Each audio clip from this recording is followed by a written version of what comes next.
Halo Sobat Spoiler, bagaimana kabarnya? Tentunya Millers doakan baik-baik saja.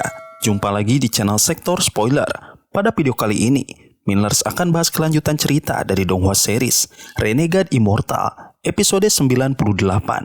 Seperti biasa, Millers mau ingatkan lagi bagi Sobat Spoiler, karena video ini mengandung spoiler, Mimin sarankan untuk tonton dulu episode-episode sebelumnya, biar ngerti jalan ceritanya. Tapi buat Sobat Spoiler yang gak sabar dan udah siap dengerin kelanjutan ceritanya, langsung saja kita gas ke ceritanya. Di episode sebelumnya, sementara si Tunan berusaha menguasai tubuh jahat milik anak iblis Suntai, Wang Lin merenung di tengah kekacauan yang melanda planet Suzaku. Meski situasinya gawat, ia masih merasa aman karena kristal planet belum bisa digunakan oleh Zukuzi. Wang Lin memanfaatkan momen ini untuk memperkuat tubuh dewa kunonya melalui darah kuno dari klan iblis raksasa. Dalam perjalanannya, ia bertemu kembali dengan Zhou Wutai, teman lama sekaligus murid dari Yunkuzi. Dari Zhou Wutai, Wang Lin mengetahui bahwa di sisi timur telah terjadi pertempuran dahsyat. Zukuzi menyerang dan melukai salah satu penatua klan abadi. Tapi sebelum bencana besar terjadi, muncullah sosok mengejutkan, Yunkuzi, penatua kedua yang dulu membantu Wang Lin menembus ranah formasi jiwa.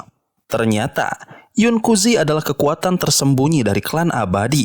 Ia memberikan peringatan keras pada Zukuzi dan menawarkan perjanjian dalam 3 bulan. Zukuzi harus membagi wilayah planet Suzaku serta harta kristal planet.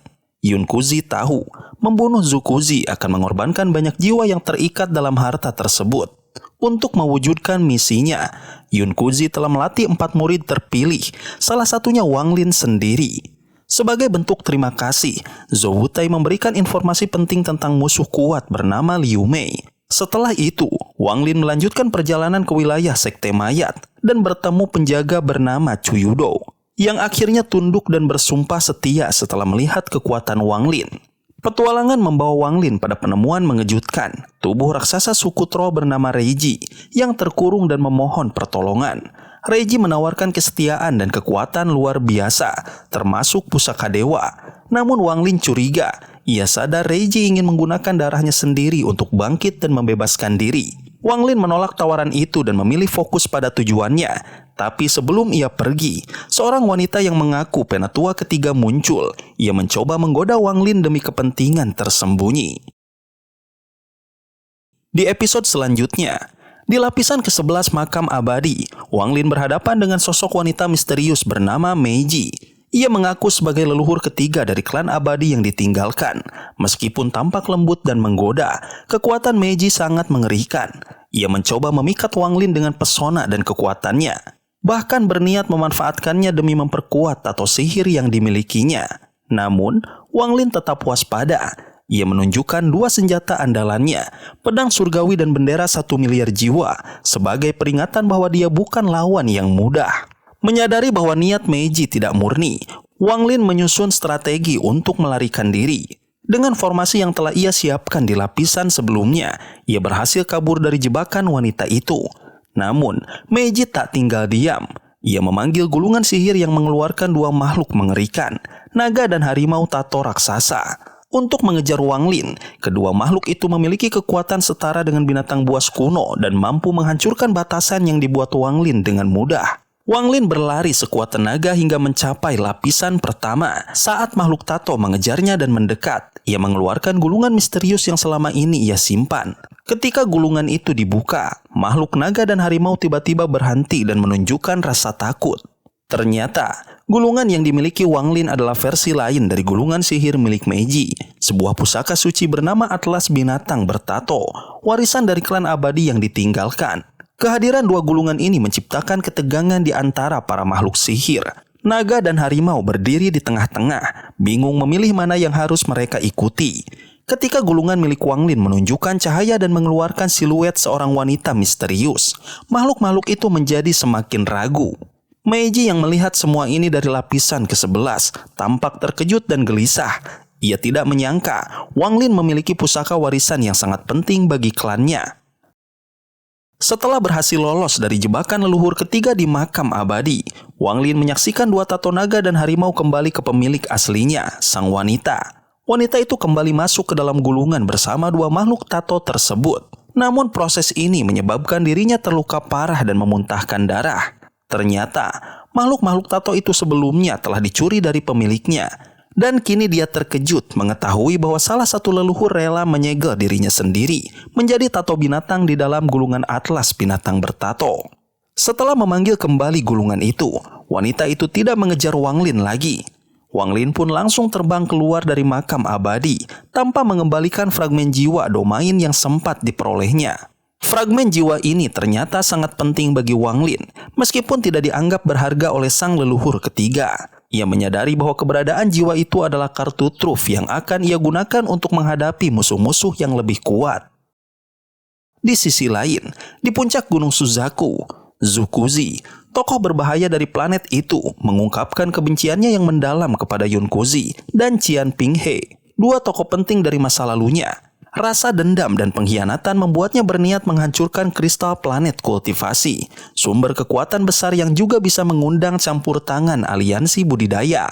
Ia bahkan ingin menyeret seluruh klan abadi terkorbankan ke dalam kehancuran bersama dirinya. Sementara itu, Qian Feng, salah satu murid Suzaku, memikirkan bahaya yang semakin dekat. Ia merasa planet Suzaku sebaiknya ditinggalkan sementara waktu sebelum kekuatan cukup untuk merebutnya kembali. Namun, dendam pribadi terhadap Wang Lin juga membakar hatinya. Ia berencana melahap wilayah kekuasaan Wang Lin dan menangkap adik seperguruannya, lalu meninggalkan planet ini. Ia pun menerima bantuan rahasia dari orang tua misterius yang memberinya harta kuat, meski tidak sepenuhnya ia percaya.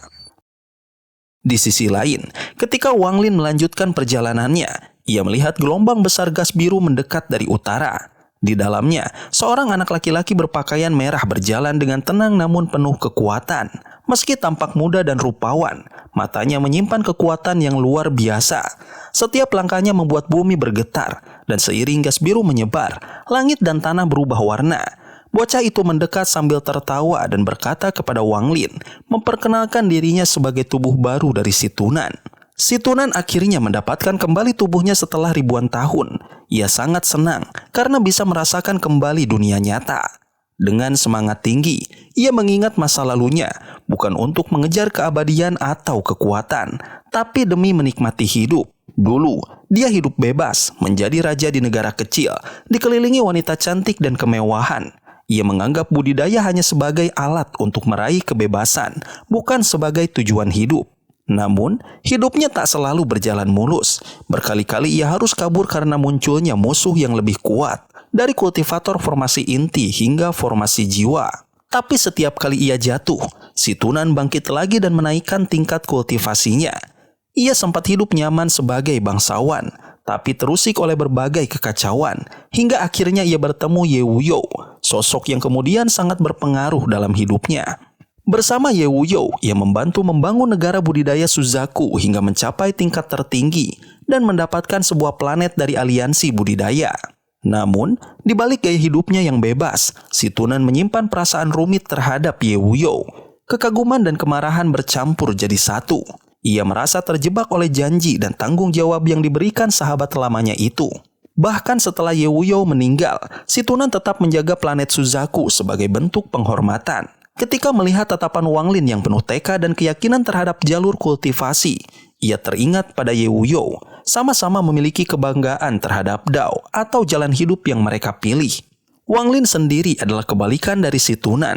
Ia tidak mengejar kesenangan atau kekuasaan, tapi ingin memahami makna sejati dari kultivasi. Ia ingin mengetahui apa yang ada di puncak kekuatan dan kebenaran langit.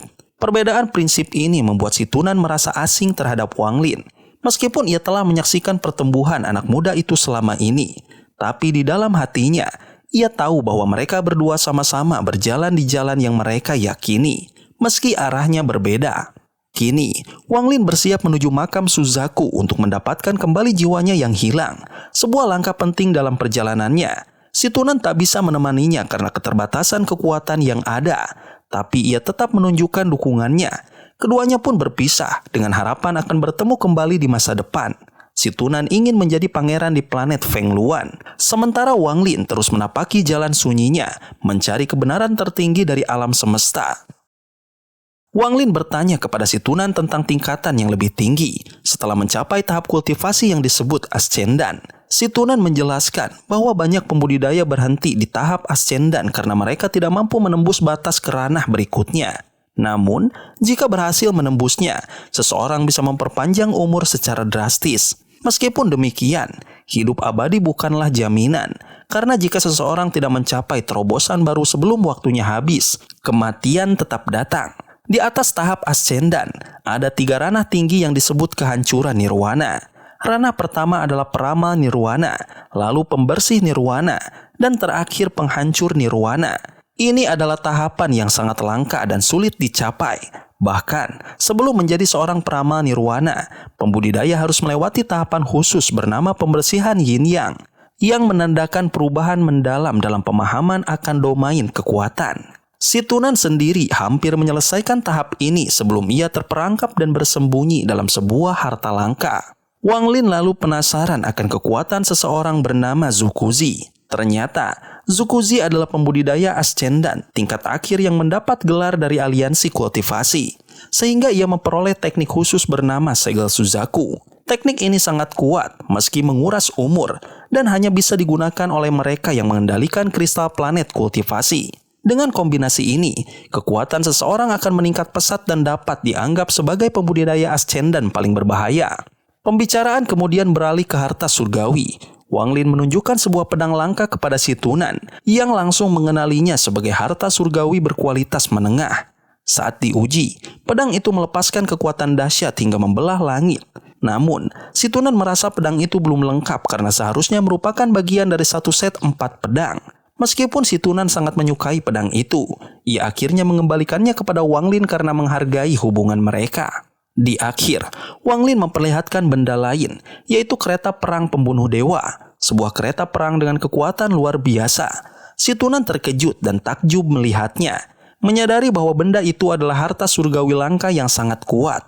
Semakin banyak harta yang ditunjukkan Wang Lin, semakin si Tunan menyadari bahwa anak muda itu memang memiliki nasib besar dan potensi luar biasa, jauh melampaui pembudidaya biasa. Si Tunan menatap kereta perang dengan takjub. Menurutnya, meskipun hanya tergolong harta surgawi kualitas rendah, kekuatannya luar biasa dan hampir menyentuh level kualitas menengah. Ia kagum melihat Wang Lin bisa memiliki benda sekuat ini. Terlebih, kereta itu merupakan salah satu dari 3 milik Wang Lin, dan justru yang paling lemah di antara semuanya. Ia juga mengungkap bahwa meskipun kereta ini kuat, untuk menggunakannya secara penuh dibutuhkan teknik khusus. Wang Lin lalu memberikan semongka batu giok kepada si Tunan, berisi teknik asli untuk mengendalikan kereta perang. Si Tunan terkejut dan terkesan. Melihat hal itu, Wang Lin akhirnya menghadiahkan kereta perang tersebut kepada si Tunan. Ia tahu bahwa gurunya itu hendak membalas dendam, dan ia tak ingin si Tunan melakukannya tanpa perlindungan. Saat kereta perang dilepaskan, roh binatang penjaganya melesat, diikuti si Tunan yang tertawa dan mengejarnya dengan semangat. Sementara itu, suasana di benua Suzaku mulai mencekam. 4 pasukan besar klan abadi yang terkutuk telah mengepung wilayah dari 4 penjuru: utara, timur, barat, dan selatan. Mereka bergerak serentak menuju pusat kekuatan negara, Gunung Suzaku. Kedua pohon reinkarnasi raksasa memunculkan roh leluhur mereka masing-masing, menambah kekuatan untuk melindungi benua. Namun, para pembela garis pertahanan dipaksa mundur, dan seluruh negeri gemetar oleh perang besar yang mulai pecah. Di puncak Gunung Suzaku, Zukuzi berdiri sendirian. Ia adalah satu-satunya pembudidaya ascendan yang tersisa di sana. Meski kesepian, ia tetap teguh, menatap langit dan menyatakan bahwa kini saatnya menentukan segalanya. Ia memanggil 2 muridnya, Qian Feng dan Liu Mei, dan menyuruh mereka bersiap menerima ujian hidup dan mati. Dari kejauhan, para pemimpin musuh mulai bermunculan satu persatu, memperkenalkan diri dan menunjukkan kekuatan mereka. Bahkan Yun Kuzi, yang dulu dianggap saudara seperguruan, kini berdiri di sisi lawan. Saat ketegangan memuncak, sosok kuat bernama leluhur pertama muncul di langit dalam cahaya 5 warna. Dialah satu-satunya dukun 11 daun dari klan abadi yang terkutuk, dengan kekuatan melampaui ascendan biasa. Ketika negosiasi gagal, pertarungan pun meledak. Leluhur kelima mencoba menyerang lebih dulu, tapi Zukuzi membalasnya dengan kekuatan dari segel Suzaku. sebuah burung Phoenix raksasa muncul dari tubuhnya, melepaskan api dahsyat yang membakar tanah di sekitarnya. Phoenix api yang muncul dari tubuh Zukuzi melesat dengan cepat, langsung menembus langit dan menghantam leluhur kelima dari klan abadi. Dalam sekejap, ledakan besar terjadi, dan leluhur kelima terbakar hebat hingga tewas hanya dalam hitungan nafas. Ini adalah kekuatan dari segel Suzaku, teknik pamungkas yang mengorbankan kekuatan hidup penggunanya. Meski tak mampu melukai leluhur pertama atau Yunkuzi secara fatal, Zukuzi sengaja memilih sasaran yang lemah untuk membunuh cepat dan memberi peringatan. Namun, kematian leluhur kelima tidak membuat pihak musuh gentar. Yunkuzi menanggapinya dengan tenang dan mengingatkan Zukuzi bahwa menggunakan teknik ini lagi akan menghabiskan sisa hidupnya. Zukuzi tak menggubris dan malah memulai permainan terakhir. Ia akan menghancurkan kristal planet kultivasi, sebuah kristal suci yang menyimpan sebagian jiwa seluruh penduduk planet Suzaku. Jika kristal itu hancur, seluruh kehidupan yang lahir setelah negara Suzaku terbentuk akan ikut lenyap. Ia memberikan waktu terbatas kepada musuhnya untuk menemukannya di makam Suzaku sebelum kristal itu sepenuhnya hancur. Akibatnya, seluruh planet Suzaku dilanda kepanikan. Rasa sakit aneh merambat ke jiwa semua makhluk. Dari petani biasa hingga pembudidaya tingkat tinggi, mereka semua merasakannya. Hati terasa seolah-olah pecah, bahkan bagi mereka yang jauh dari lokasi kejadian. Binatang, tumbuhan hingga roh iblis pun ikut gemetar. Planet ini seolah berhenti bergerak, dibekap oleh kekuatan yang mendalam. Zukuzi lalu membuka makam Suzaku, tempat tersembunyinya kristal itu. Makam ini hanya bisa dimasuki oleh pembudidaya di bawah tingkat ascendan. Yunkuzi menyadari bahwa semuanya sudah terlambat. Zukuzi telah menyatu dengan kristal itu, sehingga meskipun kristalnya diambil, tidak akan ada yang bisa menghentikan kehancurannya. Setelah makam Suzaku terbuka, satu persatu para pembudidaya mulai memasukinya untuk menyelamatkan bagian jiwa mereka masing-masing. Qianfeng dan Liu Mei menjadi yang pertama, disusul oleh anggota klan abadi yang sudah memahami kondisi ini sejak awal. Berita tentang kristal dan makam Suzaku menyebar ke seluruh planet, memicu gelombang besar pembudidaya menuju Gunung Suzaku. Namun, hanya sejumlah terbatas yang bisa masuk. Di hari keempat, Huang Lin dan Situnan tiba. Zukuji sudah menghilang, hanya menyisakan kristal yang terus retak. Di tengah kerumunan yang diam dalam ketegangan, Huang Lin melangkah masuk ke lorong gelap menuju makam Suzaku, memulai babak penting dalam pertempuran hidup dan mati. Sobat spoiler, itulah spoiler dari Donghua series Renegade Immortal episode 98. Tentunya spoiler ini tidak akan sama persis dengan episode sesungguhnya. Maka dari itu, jika ada kesalahan dalam kata ataupun istilah, serta kekurangan atau kelebihan durasi harap dimaklumi. Dan jangan lupa untuk mendukung channel ini terus berkembang dengan cara like, share, dan subscribe, supaya kalian gak ketinggalan update terbaru dari channel ini. Terima kasih banyak sudah menonton video ini sampai akhir Sobat Spoiler. Kritik dan saran positifnya silahkan di komentar. Sampai ketemu lagi di video berikutnya. Tetap semangat dan sampai jumpa.